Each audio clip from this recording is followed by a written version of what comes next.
seorang anak laki-laki yang berumah tinggal di desa Kaliamat, Bali Utara.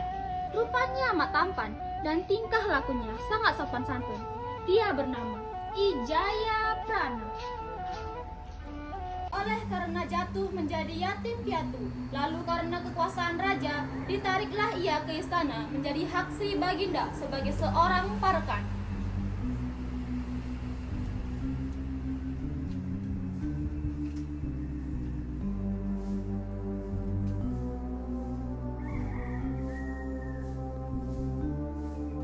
Kemudian dia menjadi dewasa.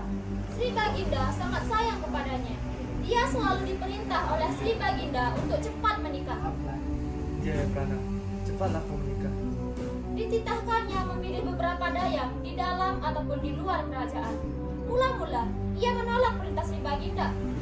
Maaf Baginda, saya belum bisa. Tetapi, oleh karena sering diperintah, kemudian dia memilih sebagai pasangannya gadis yang molek cerita.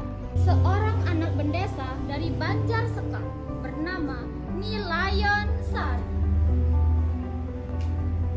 Sebelum hari pernikahannya, oleh karena Sri Baginda sangat sayang kepadanya, maka untuk kedua tempat mempelai diselenggarakan dengan serba mewah dan istimewa. Begitu pula dengan upacara pernikahannya, serta pakaian mempelai diselenggarakan dengan sangat mewah dan istimewa. Pada hari pernikahannya, setelah Sri Baginda melihat wajah Nilayon Sari, Sri Baginda pun seakan-akan jatuh cinta serta ingin memiliki dan merebut Nilayon Sari.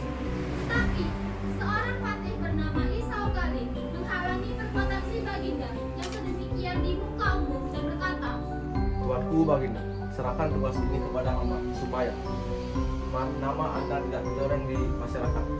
Baiklah. karena persetujuan Sri Baginda, Patih Isaung Galing pun mulai menulis surat palsu untuk Ijaya Prana agar Ijaya Prana percaya kalau surat tersebut adalah perintah dari Sri Baginda. 22 hari dari hari pernikahan, Ijaya Prana pun dipanggil ke istana oleh Sri Baginda, serta ditipunya agar Ijaya Prana pergi ke Teluk Delima, sebuah teluk yang jaraknya 55 km dari desa Kaliamat, untuk mengusir suku bangsa Bali yang membunuh kediaman dan kerbau tanpa izin bersama dua prajuritnya yang diantaranya Patih Isaung Galing. Jaya Prana, pergilah engkau ke Teluk Terima untuk mengusir suku bangsa Baju. Baiklah, bangsa Baju.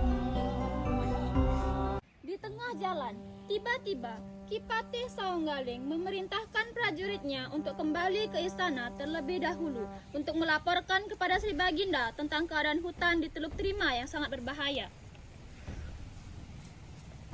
Wahai prajuritku, kembalilah ke istana dan laporkan tentang hutan ini kepada Sri Baginda. Baik, Patih. Tersisalah Ki Patih Saung Galing dan Ijaya Prana berdua. Ki Patih Saung Galing pun memberikan surat palsu itu kepada Ijaya Prana dan berkata, Maaf Raden, ini adalah surat untuk Raden dari Sri Baginda. Ijaya Prana pun mengambil surat tersebut dan membacanya. Dia sangat terkejut, sedih dan kecewa dengan isi surat tersebut. Ki Patih Saung Galing pun dengan wajah yang dibuat seakan-akan penasaran dan terkejut bertanya, Maaf Raden, apakah paman ini boleh tahu isi dari surat tersebut? Ijaya Prana pun mengatakan isi surat tersebut yaitu berisi perintah dari Sri Baginda untuk membunuhnya. Ini Pak, isi dari surat ini yaitu perintah dari Sri Baginda untuk membunuh. Ki Patih Saung Galing pun sangat senang di hatinya karena rencananya berhasil. Lalu ia pun berkata kepada Ijaya Prana, Bagaimana nih Raden? Paman sangat takut dan hormat kepada perintah dari Sri Baginda. Ijaya Prana pun dengan berat hati dia berkata, Bukanlah Paman, saya juga sangat hormat kepada Sri Baginda. Ki Patih Saung Galing pun berkata dengan wajah yang dibuat seakan-akan sedih kepada Ijaya Prana, Maaf Raden, senjata yang paman bawa ini tidak untuk membunuh seorang yang baik seperti Raden. Ijaya Prana pun mengeluarkan kerisnya dan berkata, Pakailah ini. Ki Patih Saung Galing pun menerima keris tersebut dan berkata, Maafkan pamanmu ini Raden. lalu dia menikam Ijaya Prana menggunakan keris yang diberikan olehnya.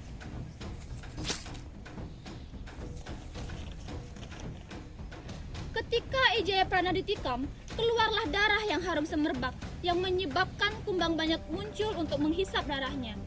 Kemudian Terdengarlah suara gemuruh petir yang sanggup menyambung di langit.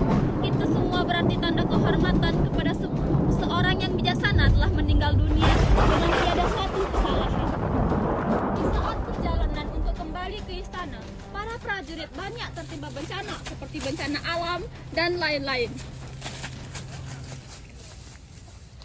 Di lain tempat, Nilayan Sari pun menghadap ke Sri Baginda untuk mengetahui keadaan prajurit yang pergi mengemban tugas ke Teluk Terima. Sri Baginda, bagaimana keadaan para prajurit yang pergi ke Teluk Terima?